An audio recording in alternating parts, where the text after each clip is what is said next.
안녕하십니까. 오늘이 이제 여왕의 계절, 실록의 계절 하는 좋은 5월달이 이제 마무리 짓습니다.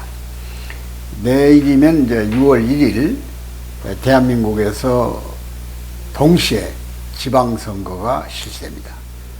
지방선거는 여러분들이 아마 투표장에 가보시면, 이미 사전투표에 가보신 분도 계시겠습니다만은 투표용지를 7장 받게 됩니다. 또는 특별히 이번에 국회의원 선거, 보궐선거가 진행되는 곳에서는 8장을 받게 되겠죠. 바꿔 말하면 각 시도, 소위 광역시라든 이런 지방의 시장 군수까지, 도지사, 시장 군수, 그리고 도의회, 시의회, 그리고 교육감, 또는 기초단체에 해당되는 시군구 의원들, 이런 사람들까지 투표를 하게 됩니다. 그러니까 보통 7가지 선거가 보궐선거가 되는, 지금 문제가 되는 이 성남 분당이라든지 또는 인천의 계양 같은 데서는 국회의원 보궐선거가 있지 않습니까? 그러니까 8장의 투표용지를 받는다 그 말이죠. 근데 나는 이 선거를 지켜보면서 대단히 이 유권자들 마음 또는 정신이 혼란스럽습니다.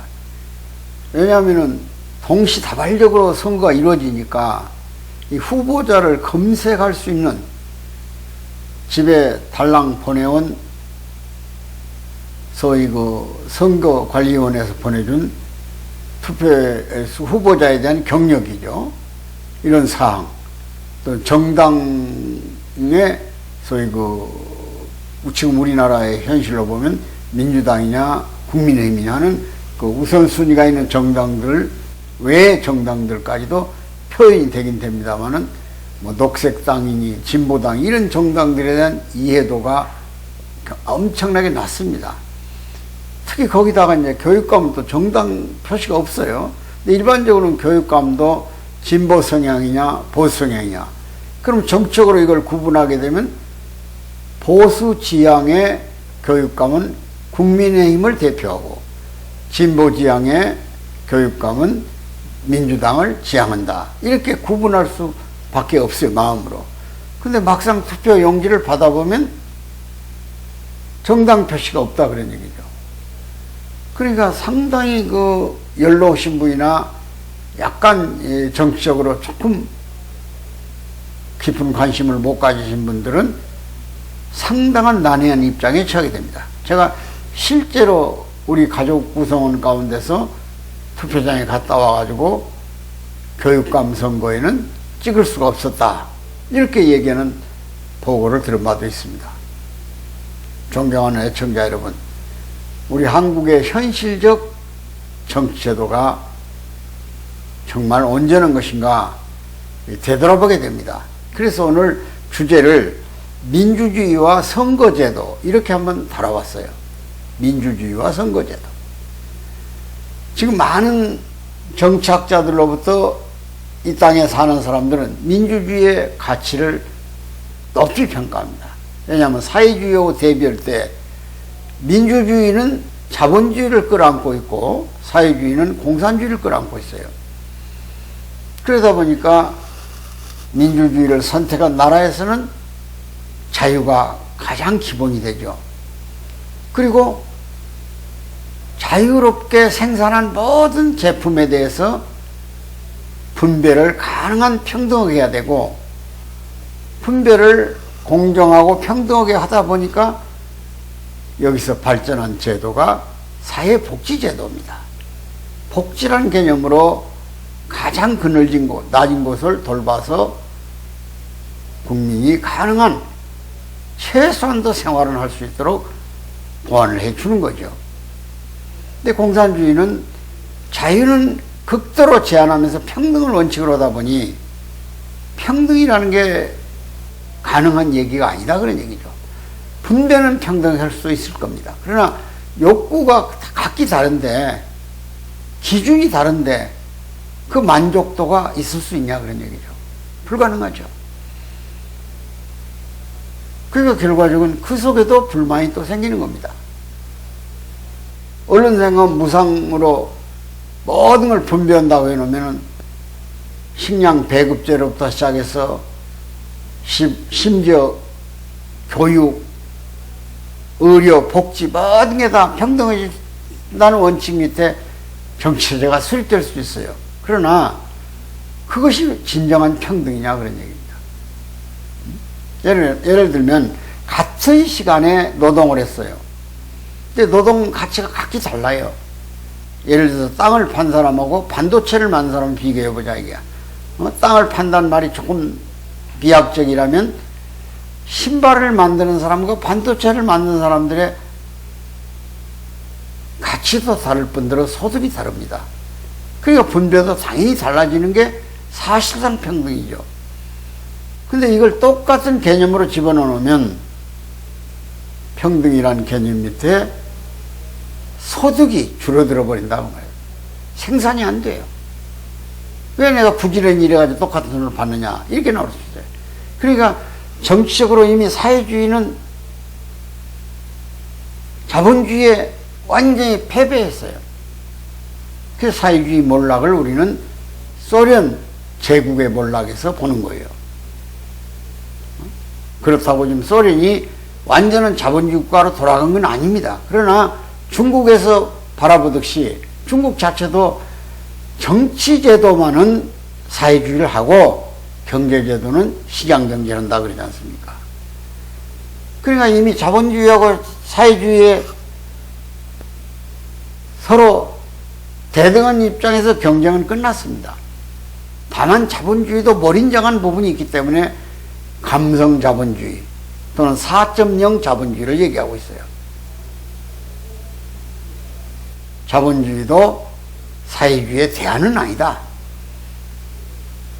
소위 1%의 금융자본이 99%의 일반 자본을 흡수해버려요. 그러니까 자본이 집중된다 그런 얘기죠. 이런 모습을 갖고 있어요. 그러나 지금 제가 논하고자 하는 이 민주주의 제도는 상당히 오랜 연구 끝에 우리 인간이 정말로 좋은 제도라고 받아들인 제도 중에 하나입니다.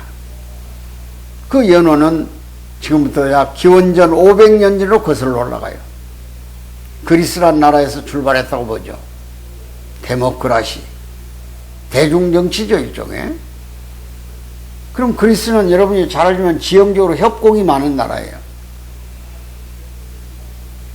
그러니까 지역별로 정치제가 달라요. 많은 신이 그리스에 있듯이. 그러나 그들이 어떤 전쟁을 할 때는 협동심이 절대 필요해요. 그리스처럼 지형이 높은 데서는, 계곡이 험한 데서는 절대로 무슨 공중 또는 그 당시에 비행기도 없을 뿐더러 탱크전이나 이런 포전이 가능하지 않습니다. 다만 평야로 와가지고 집단으로 전투를 해요. 죽창 들고 창을 쓰던 시대 창을 막을 수 있는 방패를 들고 대군이, 그 당시 뭐 정기군보다는 일반 상인들까지 심지어 모든 사람을 집어넣어가지고 어느 한 나라의 공격을 막아요. 방어한다고 말이죠.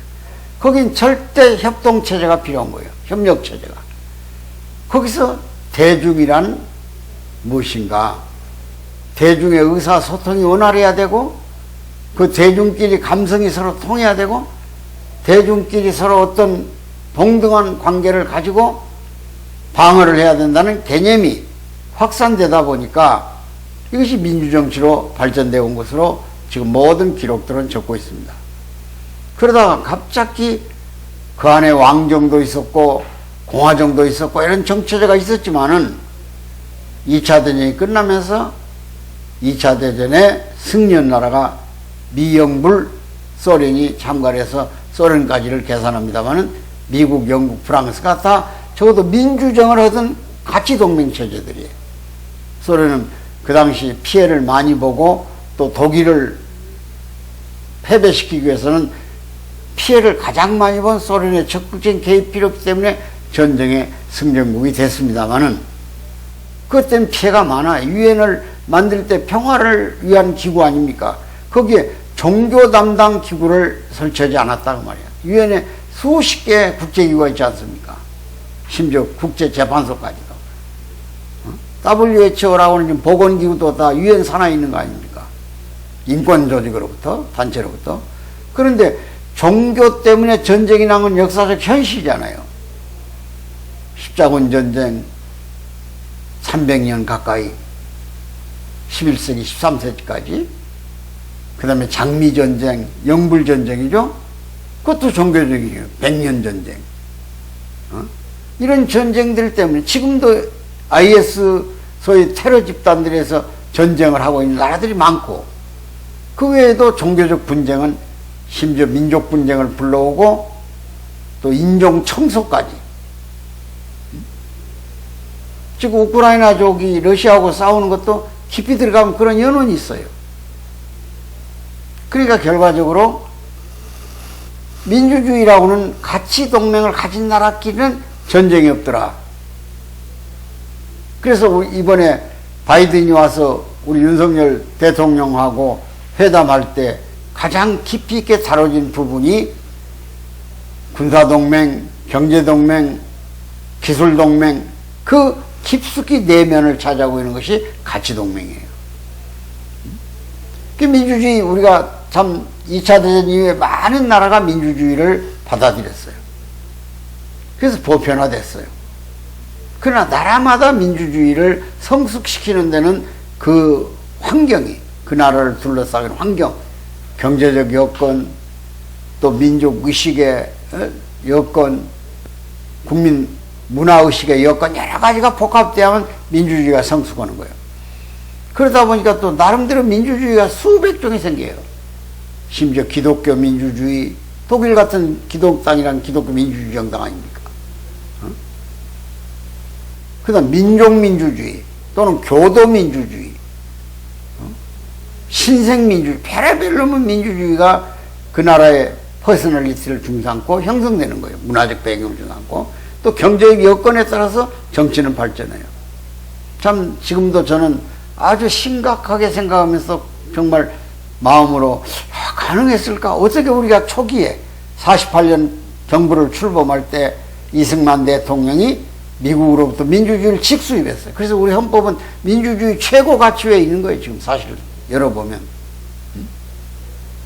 대한민국은 민주주의 공화국 아닙니까? 주권은 국민부터 나온다고 그랬잖아요. 이거 얼마나 위대한 민주주의 철학입니까? 그리고 그 당시에 이미 4.19 혁명을 전후했을 때 지방 기초의회까지 선거를 통해서 뽑았어요. 기초도 지금은 군의회죠. 그때는 면의회까지.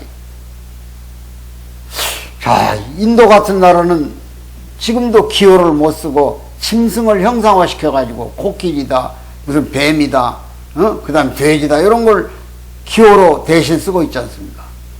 근데 우리나라 국민이 그 당시도 깨어났다면 우리나라는 분명히 문명국인 게 다름없어요. 대단한 나라죠. 그런데도 아직도 이 6월 1일 내일 이루어지는 선거를 보면서 이런 제도가 그대로 방치돼서 지속적으로 가야 되느냐는 문제는 저에게도 많은 의문을 던지고 있습니다. 그는 오늘 그래서 이상적인 제도 하나를 여러분에게 소개하려고 그래요.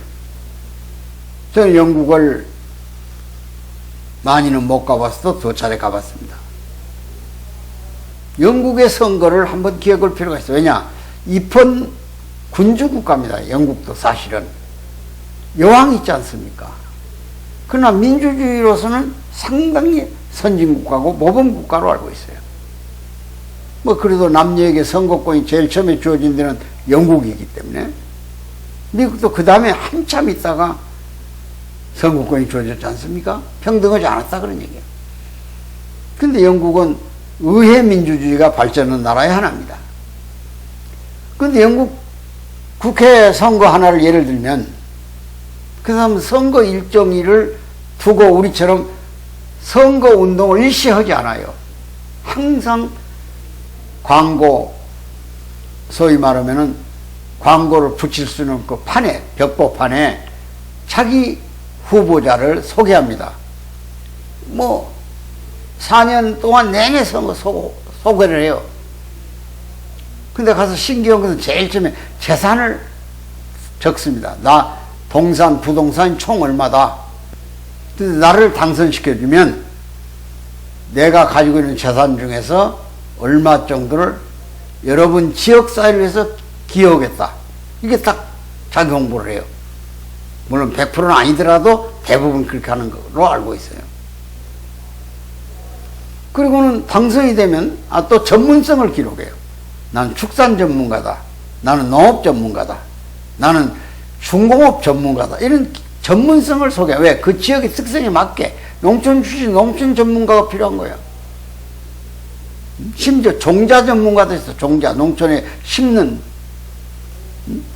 벼종자, 무슨 보리종자 이런 종자. 이런 사람들이 전문성을 가지고 그 지역사회 발전을 그 지역에 맞게끔 공약을 내놓는다 그 말이죠. 시민들은 언제든지 4년 동안 내내 봐요 그 사람을. 그 사람 당선되죠. 선거운동이 과열되게 안 해요. 혼란이 일어나게 안 해요. 당선되면 그때부터 영국 의회에 이제 출석을 해야 할 거 아닙니까? 회의를 한다든지 이럴 때 보편적으로 긴급한 사태가 없는 한 낮에는 의원을 소집하지 않습니다. 회기로 잡질 않아요. 밤에만 해요. 밤에만. 왜? 정상적인 직업이 없는 사람은 뽑아주질 않아요. 전문 정치꾼이 없는 거예요 사실은. 축산업자든 농업 전문가라든지 기계 전문가라든지 기업 전문가라든지 경영 전문가라 이런 사람들이 전문성을 가지고 의회에 나와요. 거기도 정당은 있죠. 노동당도 있고 보수당도 있고. 그러니까 일반적으로 노동당은 진보 쪽이고 보수당은 문자 그대로 보수당이에요. 그리고 의석도 딱 배분해요. 진보 정당이 노동당 의석과 보수 정당이 따로 앉아요. 물론 우리나라도 칸에 있습니다. 여기는 마주 보도록. 그래서 거기서 경론도 해요. 막 소리 지르면서. 그러나 우리처럼 야박하게 국회 문을 막 도구를 갖고서 망치로 두드려 편다더니 그런 일은 안 합니다. 진짜 영국의 신사도죠. 그리고 의원 한 사람에게 들어가는 비용이 우리 국회 3분의 1도 안 됩니다. 왜? 우선 보좌관 우리는 9명까지 두는데 여기는 3명밖에 없어요. 전문 보좌관이. 그리고 더 많은 영역에서 연구 소재가 필요하고 자료가 필요할 때는 공동의 보좌관을 쓸 수가 있어요. 그러니까 국회의원 비용이 아주 적게 들어가죠. 그리고 의원들은 세비가 없어요. 세비가. 우리는 국회의원 가지면은 염라대왕도 부러워하는 자리가 국회의원 아닙니까? 국회의원이 죽었는데 염라대왕이 그러더라는 거 아니야. 그 좋은 자리를 두고 어떻게 왔냐고. 나하고 자리를 바꾸자고 그러더라는 거야. 대한민국 국회의원은 세계에서 최고 대우를 받고 있다는데 그 좋은 자리를 놓고 어떻게 왔냐고 염라대왕이 물어보더라는 거야. 그러면서 한번 얘기해 보라고. 국회의원이 받는 특혜가 비행기 좌석부터 시작해가지고 철도 공짜로 가는 것부터 해서 보좌관 9명 들고 큰 소리 치면서 의원 회관 거느리고 심지어 특활비 받아가면서 연봉이 지금 얼마입니까? 내가 수치는 안 밝히겠지만. 그래서 많은 사람들이 지금 대한민국 국회의원 숫자를 100명으로 줄이라는 거 아닙니까?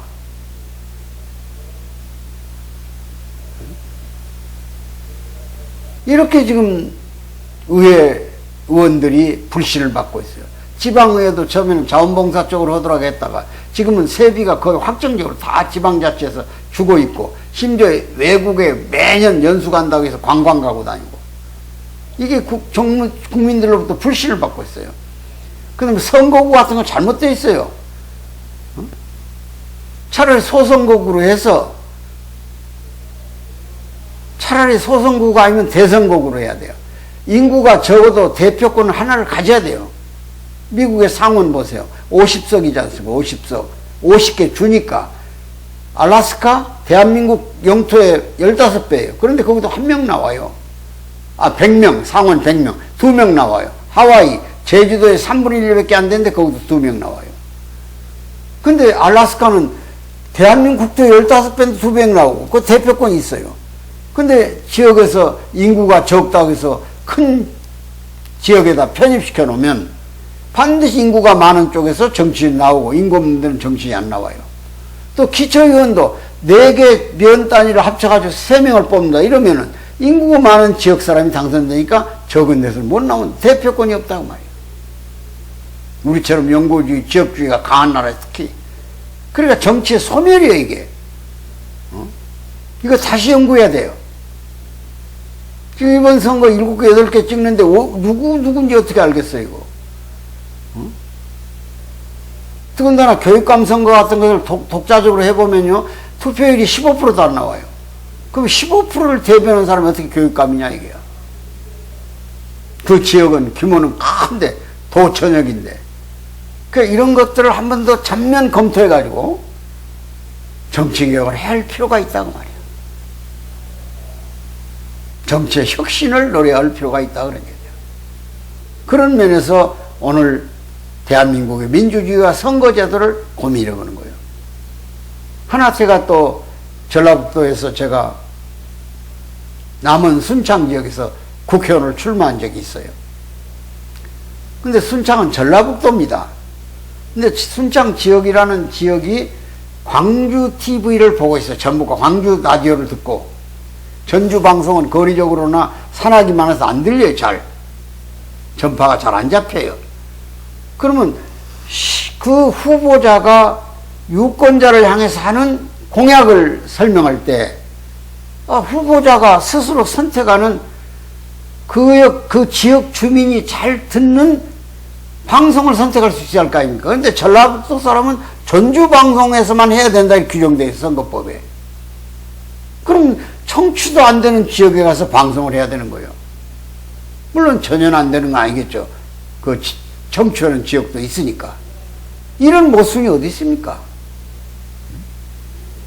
이거 다시 한번 걱정해야 할 부분입니다. 그리고 여러분 지금 전라도하고 경상도 보세요. 보수냐 진보냐로 갈려서 지역적으로 상상도 못하는 표가 집중돼 버려요. 무투표 당선자가 왜 나옵니까? 경쟁의 대상이 안 되니까 그런 거예요. 그 지역에서는 집권당이면서도 깃발을 못 올려요. 후보자로 나갈 수가 없어요. 동네에서 비돌려가지고 마치 반역이나 저지른 것처럼. 그러니까 이번에도 보세요. 어느 지역은 사전투표율이 2배는 높고 어느 지역은 낮잖아요. 그 왜 그럴까요? 경쟁심이 없고 거기 후보가 번하거나 당선이 뻔히 나와 있다 이게. 그러니까 아예 그냥 집중적으로 안 찍는 곳이 있고 찍는 곳이 있고 이런 불공정한 선거가 이루어진다 그런 얘기야. 정말 정치인은 그 많은 특혜를 누리면서 뭘 연구하고 앉았냐 이게야. 민족의 미래를 걱정, 나라의 미래를 걱정하면서 국민을 화합시키고 국민을 통합시키고 편안한 삶을 영위하도록 치안, 국방, 안전 이런 거 다 정치적으로 정말 고민하면서 과감하게 쇄신, 자기를 던져버릴 수 있는 용기를 가진 의원들이 나와야 돼요. 지난번에도 지적했지만 어떤 법안을 정당의 이해관계에 따라서 그냥 한 표도 반동표가 안 나오도록 해가지고 통과시켜버리는 이런 불행한 나라가 어디 있습니까? 그 양심을 속이면서까지 정치에 집단에 몰입하는 정당이라는 정치 조직 속에 매몰돼 버리는 그런 불행한 나라가 되어서는 안 된다 그런 얘기예요. 정치는 통치가 아닙니다. 양은 훔친 아버지를 용서해 주는 게 정치고 고발해서 가서 아버지를 감옥 가게 하는 게 통치예요. 이게 공자의 정치철학에 나와 있는 거 아닙니까? 우리 모두 오늘 6월 1일 내일 선거를 바라보면서 이대로는 안 되겠다. 아마 어쩌면 영국식 의회제도를 도입해가지고 의원들의 임금을 삭감해버리든지 그럼 100명으로 줄여서 전문성 있는 집단으로 구성하든지 임금을 안 받는 것까지는 넘어온다 하더라도 참으로 정치적 대혁신이 민주주의를 버릴 수는 없잖아요. 민주주의가 갖고 있는 최고의 장점만을 골라서 단점을 보완하는 이런 획기적인 정치 쇄신이 있기를 기대하면서 오늘 방송 마무리합니다. 대단히 감사합니다.